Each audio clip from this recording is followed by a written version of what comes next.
while practicing, our brain is building up those wires, those cables, those lines. You always play piano here, you never play here. It's always here.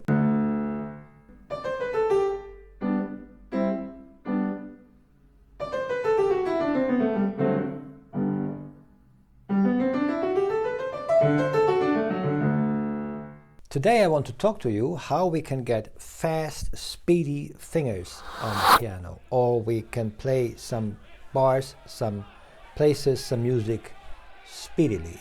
You already know this. You practice something slowly and it becomes more fast. So there's a relationship. Speed requires time. In this video I'm only talking about one approach. There are several approaches from slow playing to fast.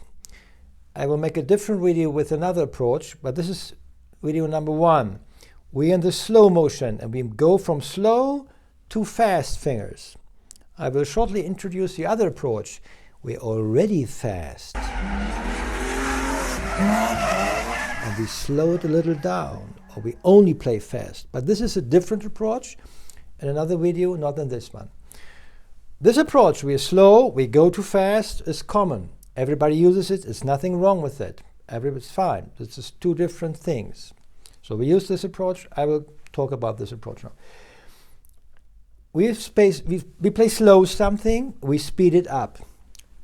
The most common mistake is always playing or practicing at our speed limit. You know, we practice as fast as we can, and I try more. Okay, I'm still here. Okay, fine. Consider it the other way around. Find the way, the place. I can play it in this speed. I can do.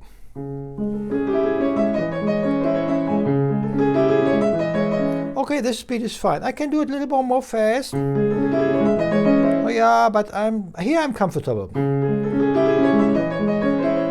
Okay. Now I do the opposite. I play it more slow. We practice it more slow than we already could do. Then our limit heightens up by itself enormously and very quickly. Very quickly. I played more slow. We practiced it more slow than we already could do. Then our limit heightens up by itself enormously and very quickly. Very quickly. Then our limit heightens up by itself enormously and very quickly. Very quickly. Then our limit heightens up by itself enormously and very quickly. Very quickly. So don't play always at your speed limit. The contrary, play more slow, practice more slow than you already can. The speed limit will high up quickly by itself. I call it practice slowly, speed fast. Practice slowly, play fast. Yeah, speed fast. Yeah, fast speed. Okay. So this means I can play it in this comfortably. I'm comfortable with this tempo. So I practice this.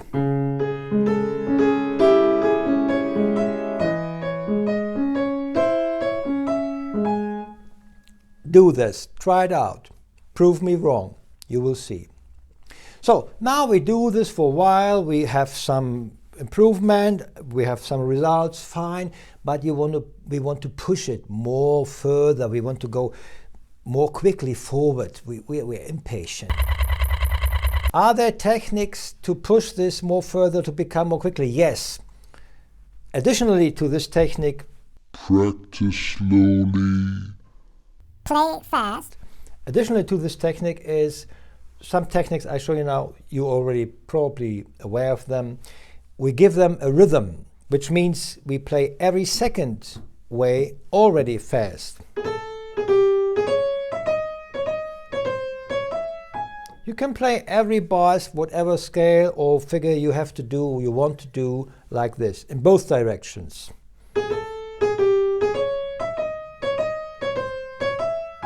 So you practice this, then you have already every second way in a fast way. This is a very common practice. Give it a rhythm, and like this, you can push the tempo forward. But now I want to show you a third thing, additionally to the first practice, slow, play fast. The second, give it a rhythm, is the third. I call it excessive extension. It means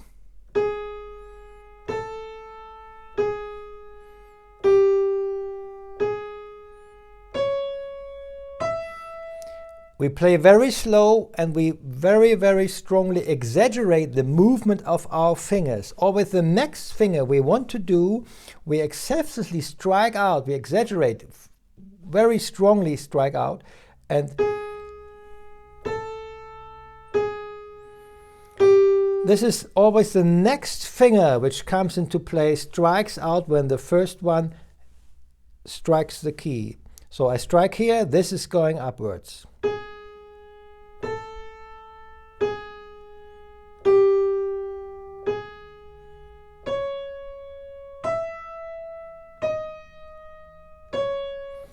Try this out. You will feel like a miracle. It will very quickly, your efforts to to get fast fingers, it will be enormously improved. Why is this? I will give you a short explanation. Our brain, if we can play fast fingers, this we cannot do consciously. I cannot give orders to my fingers to play fastly. They have to move by themselves. But how do they move by themselves? They're not moving by themselves, of course. The brain does this.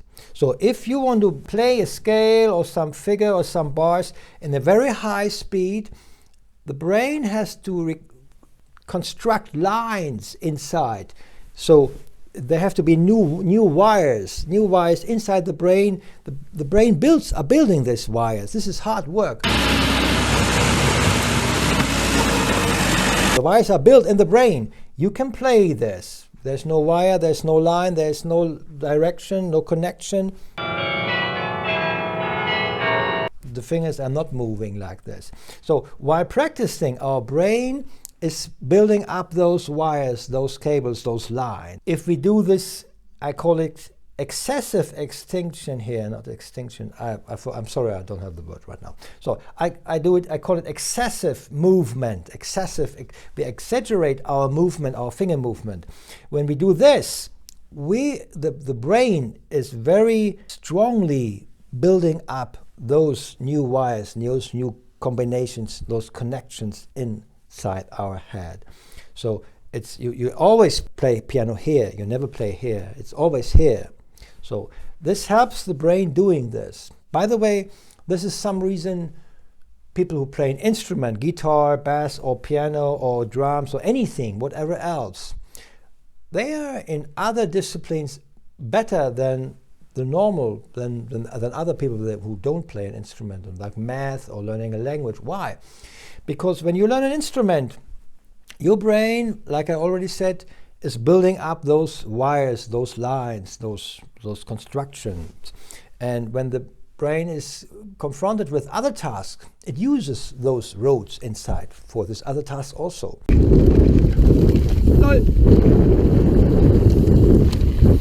So if you like this video, hit the subscribe button. Ask me questions in the comments below and turn the notification bell on. Don't miss the fun.